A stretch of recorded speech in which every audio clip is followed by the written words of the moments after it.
বাড়ির বউদের কিসের অসুস্থতা, সব সময় হচ্ছে কাজের জন্য প্রস্তুত থাকতে হয়। যদিও বা ভাবি শুক্রবারে একটু রেস্ট নেব, কোনো কাজ করব না, কিন্তু শুক্রবারে হচ্ছে কাজের চাপ আরও বেশি বেড়ে যায়, কারণ সবাই বাসায় থাকে, কাজ আরও বেশি বেড়ে যায় শুক্রবার বন্ধের দিন। বাইরে সবাই হচ্ছে যারা জব করে তারা হচ্ছে বাইরে থেকে ছুটি পায়, কাজ থেকে ছুটি পায়, কিন্তু আমাদের সংসারের বউদের কোনো ছুটি নেই। আসসালামু আলাইকুম, কি অবস্থা সবার, সবাই কেমন আছেন? ফারিয়াজ ব্লগে সবাইকে স্বাগতম। এই যে গরুর মাংস রান্না করব, তো এখানে রান্না বসিয়ে দিয়েছি, দেখতেই পেলেন। পেঁয়াজ হচ্ছে ভালো করে ভেজে নিয়েছি, তারপরে হচ্ছে এক এক করে গরম মশলাগুলো সব দিয়ে দিয়েছি। এরপরে এখন পেঁয়াজ বাটা দিলাম কিছু, তারপরে হচ্ছে এখানে আদা বাটা দেব, তারপরে হচ্ছে রসুন বাটা দেব। আর আমার শরীর ভালো না, কিছুদিন যাবৎ শরীর অনেক অসুস্থ, কিছুদিন বলতে অনেক দিন যাবতই শরীর অসুস্থ, বাসার কোনো কাজই করতে ভালো লাগে না। তো এর ভেতরে হচ্ছে আমার হাজব্যান্ড আমাকে অনেক হেল্প করে, আমার মেয়ে আমাকে অনেক হেল্প করে।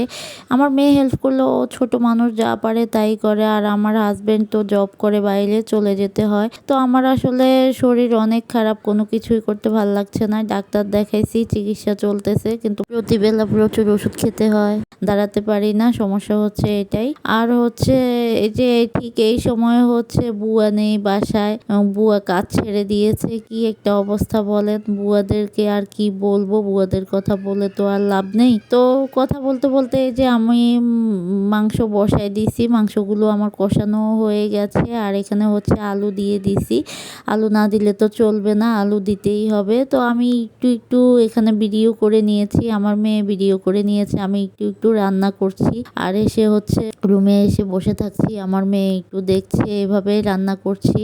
তো আসলে কোনো কিছু ভিডিও করতে ভালো লাগে না, আর রান্নার কোনো ভিডিও করতে ভালো লাগে না, বা ভিডিও দিতেও ভালো লাগে না, শরীর অসুস্থ থাকলে যা হয় আর কি। আর এখানে এই যে মাছ ভুনা করব, মাছ ভুনাও করে নিচ্ছি। আসলে অনেক দিন ধরে বাসায় কোনো তেমন একটা ভালো রান্না বান্নাও করতে পারছি না, শরীরে অসুস্থ থাকার কারণে। যে ভিডিওগুলো দিচ্ছি এগুলো হচ্ছে সব আগের ভিডিও করা ছিল, ওইগুলোই দেওয়া হচ্ছে। তো এখানে রুই মাছটা ভুনা করব, এই যে রুই মাছটাও হচ্ছে ভুনা বসায় দিছি, ভেজে নিয়েছিলাম আগে, ভেজে নিয়ে মশলা কষিয়ে তারপরে হচ্ছে টমেটো দিয়ে রুই মাছটাও ভুনা করে নেব।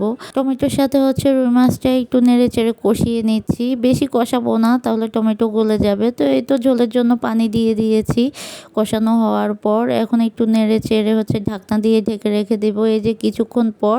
তো এই তো ভিডিওটা আমি আর করতে পারিনি, আমি এসে শুয়েছিলাম। তো রান্না শেষ হওয়ার পরে যে খাওয়া দাওয়া করার আগ মুহূর্তে হচ্ছে ভিডিও করে নিলাম। এই যে আমার রান্নাগুলো হয়ে গেছে, মাছ দিয়ে টমেটো রান্না, আর হচ্ছে গরুর মাংস রান্নাটাও হয়ে গেছে।